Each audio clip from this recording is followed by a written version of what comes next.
அகில இந்திய அண்ணா மறுமலர்ச்சி பேரவை சார்பாக நமது பணிவான முதற்கண் நன்றி கலந்த வணக்கங்களை தெரிவித்துக் கொண்டு, தற்பொழுது மத்தியிலே ஆளுகின்ற ஆர்எஸ்எஸ் பாரதிய ஜனதா தலைமையிலான அரசு குறிப்பாக தமிழகத்தில் இந்தியை திணிப்பதற்கு பல்வேறு வழிமுறைகளை கையாண்டு வருகிறது. சமீபத்தில் சென்னை பூங்கா நகர் ரயில் நிலையத்தில் இந்தி திணிக்கப்பட்டது. அதற்கு தமிழகத்திலிருந்து பல்வேறு தலைவர்களும், அரசியல் தலைவர்களும், சமூக ஆர்வலர்களும் குரல் கொடுத்தார்கள். தற்பொழுது மீண்டும் அதுபோன்றதொரு சம்பவம் திருச்சியிலே நடைபெற்று இருக்கிறது. அதாவது தென்னக ரயில்வே போக்குவரத்து துறையில் சென்னைக்கு அடுத்தபடியாக திருச்சி கோட்டம் செயல்பட்டு வருகின்றது. அந்த கோட்டத்திலே உள்ள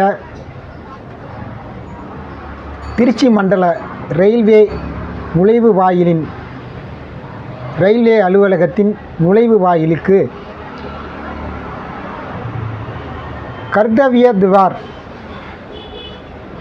என்று இந்தியிலே எழுதப்பட்டு, அதன் பிறகு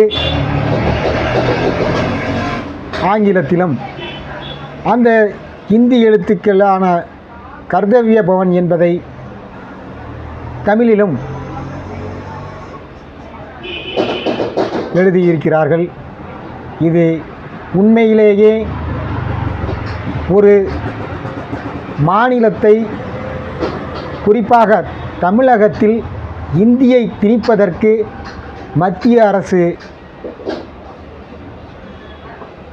எடுத்து வருகின்ற ஒரு முயற்சியாகத்தான் இதை நாம் கருத வேண்டியிருக்கிறது, எண்ண வேண்டியிருக்கிறது.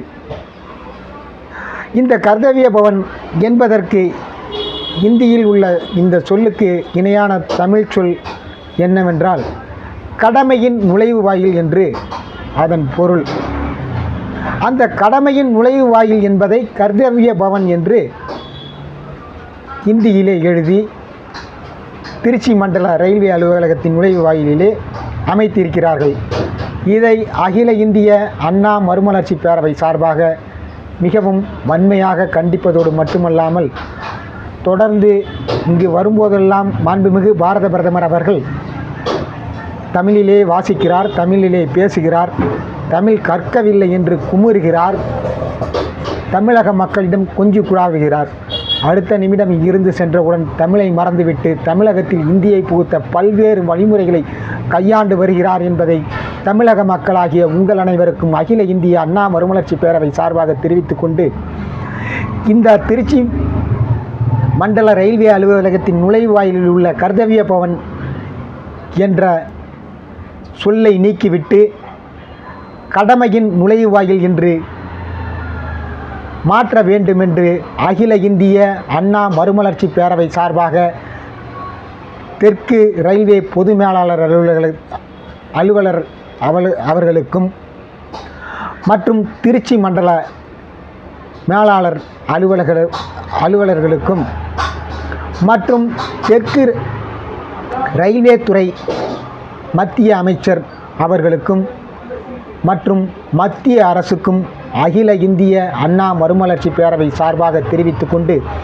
அந்த சொல்லை கர்த்தவ்ய பவன் என்ற சொல்லை நீக்காமல் வைத்திருந்தால் தமிழ் மக்கள் அனைவரையும் ஒன்று திரட்டி அங்கு மாபெரும் போராட்டம், இந்தி திணிப்புக்கு எதிரான போராட்டம் வெடிக்கும் என்பதை அகில இந்திய அண்ணா மறுமலர்ச்சி பேரவை சார்பாக தெரிவித்துக் கொண்டு, அன்று தென்னாட்டு காந்தி பேரறிஞர் அண்ணா அவர்களால் இந்தி திணிப்புக்கு எதிர்ப்பாக பல்வேறு போராட்டங்கள் நடந்தன. தற்போது அத்தகைய ஒரு சூழ்நிலையை மத்தியிலே ஆளுகின்ற பாரதிய ஜனதா அரசு கொண்டு வருகிறதோ என்று எண்ண தோன்றுகின்றது என்பதை இந்த நேரத்திலே தெரிவித்துக் கொண்டு, ஒவ்வொரு மாநிலத்திலும் உள்ள உரிமைகளை, அந்த மாநிலத்தில் உள்ள மொழிகளை அழித்துவிட்டு இந்தி மொழியை திணிக்க நினைக்கும் பாரதிய ஜனதா அரசின் சதி செயல்கள் ஒருபோதும் தமிழகத்தில் மற்ற மாநிலங்களில் வேண்டுமானால் நடைபெறலாம், தமிழகத்தில் காலூன்றாது என்பதை